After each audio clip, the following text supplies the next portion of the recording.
So inflation is all the latest buzz in the economy. We have articles like this, which says the Fed Chair Powell to warn Congress that inflation pressures could last longer than expected.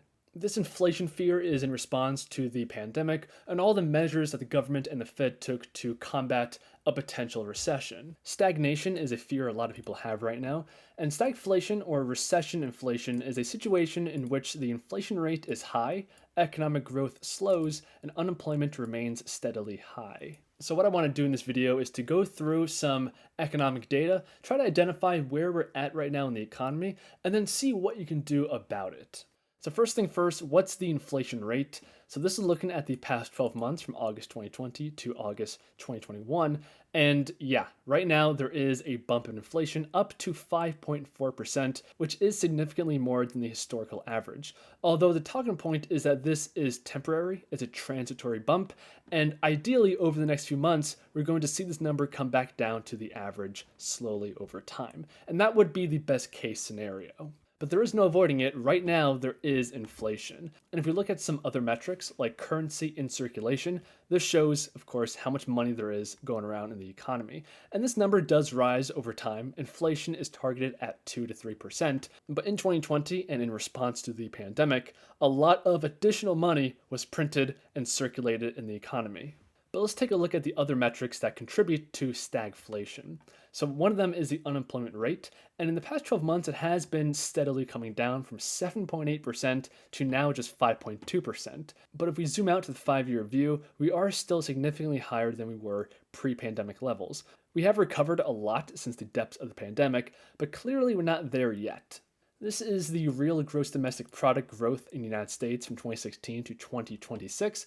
I like this data because it projects out into the future, which is needed because right now economic growth is really good, 6.39%, because it's rebounding from the previous year. Although projecting out into the future, we're expecting GDP growth of around 1.5%, which again is less than pre-pandemic levels. So it does seem like we could be in some kind of stagflation environment because inflation rate is high, economic growth is slowing, and unemployment does remain steadily high.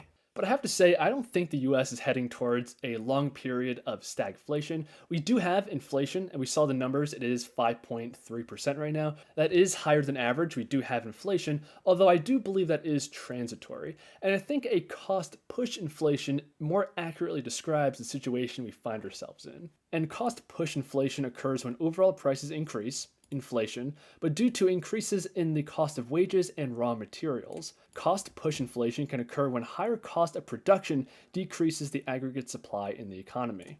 And to me, that sounds like a way more appropriate description of the situation we find ourselves in right now. There's tons of articles like this, which says supply chain interruption. Here's everything you can't get right now. And it's a fun list of all the items that there's a shortage of right now.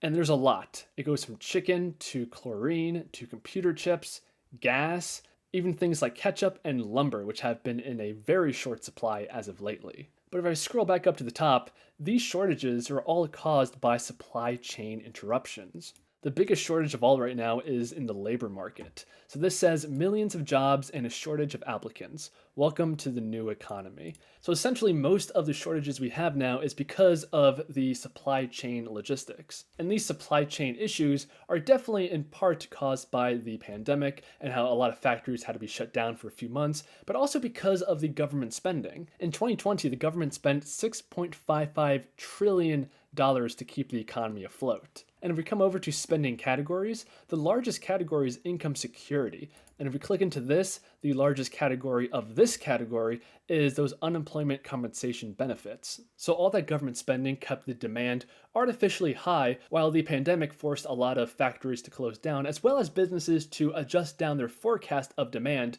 which turned out to be wrong because of all this government spending. And that's why we have articles like this, which says Costco, Nike, and FedEx are warning there's more inflation set to hit consumers as holidays approach. And all the reasons given for this inflation comes down to supply chain issues. So a slew of factors including rising shipping costs and supply chain bottlenecks are persistent and should last through the upcoming holiday season. One issue is that cost to ship containers overseas has soared in recent months. Jim Cramer says buy Amazon and the stocks of other companies with strong pricing power. And I think right there, companies with strong pricing power abilities is the way to go if you want to hedge against this type of inflation. Companies that have a very strong market position, they're very profitable, and they have the ability to pass cost along to the consumer. So Amazon, of course, is a great example of this, and other companies Kramer put on the list include Microsoft, Apple, and Costco. I think these are all great choices because they have very strong market conditions, a lot of pricing power, and I think they can weather the storm of cost-push inflation without cutting into their profits too much. Meanwhile, companies like DoorDash, which are more speculative in nature and are still yet to be profitable, I think these are the kinds of investments that are going to have a very bumpy road in this environment. Because if DoorDash becomes 20% more expensive, they're definitely going to lose a lot of business. Not to mention, inflation usually brings along with it higher interest rates, and companies that are not yet profitable tend to have to take out debt in order to sustain their operation. So for these kinds of companies, it's potentially a double whammy because they could lose some customers if the price goes up too high, and they're going to have to pay a higher interest rate on all of their debt. So the question is, what do you do to protect your wealth when there's inflation?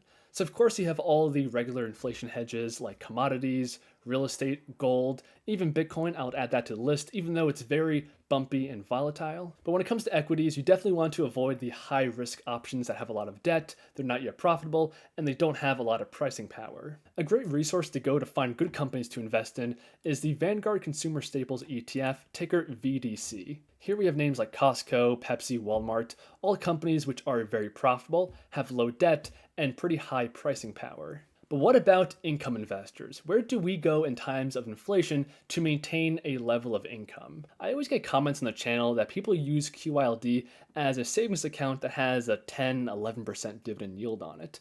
And because of that, it could make for a great inflation hedge. And historically, looking at the dividend yield of qyld, it has been consistently high at around that 11% range. And yes, qyld will generate you a higher yield than having your money sitting in a savings account, but in my opinion, qyld isn't the silver bullet to beat inflation.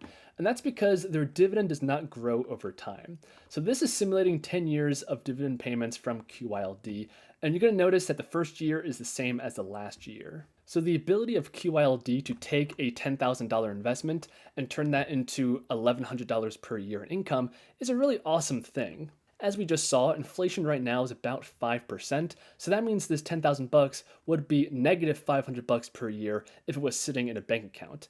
But if we come to this inflation calculator, this same payment is only worth $852 in 10 years' time. So that's definitely better than earning no yield at all. However, with dividend growth ETFs like SCHD, they have a dividend growth rate over 10% per year, which more than outpaces inflation. And plugging in those numbers into this dividend calculator, we can see here with a dividend growth asset like SCHD, the annual dividend payments actually outpace inflation. So that's the situation we find ourselves in at the moment. There is inflation right now in the economy, around 5%, although the Fed does say this is a temporary situation. But the best thing you can do in this situation to protect your wealth, of course, you have the basics of real estate, commodities, gold, Bitcoin. When it comes to equities, you want to avoid those very speculative stocks, those that are not profitable, have low pricing power, and take on a lot of debt. It seems like businesses that have a very strong market position, they've been around for a while, they're very well tested, they're profitable, and have that all-important pricing power, these companies seem to be in the best position to avoid the worst effects of any oncoming inflation. And when it comes to income investing, in order to stave off inflation, you need to have increasing payouts over time. So all of that leaves me wanting to invest in blue chip dividend growth companies. That seems to be one of the best spots to have your money right now, in my opinion. But let me know in the comments down below what you guys think of the situation. If you're still watching and enjoyed, give the video a like, subscribe to the channel, all that YouTube stuff, and I'll see you in the next one.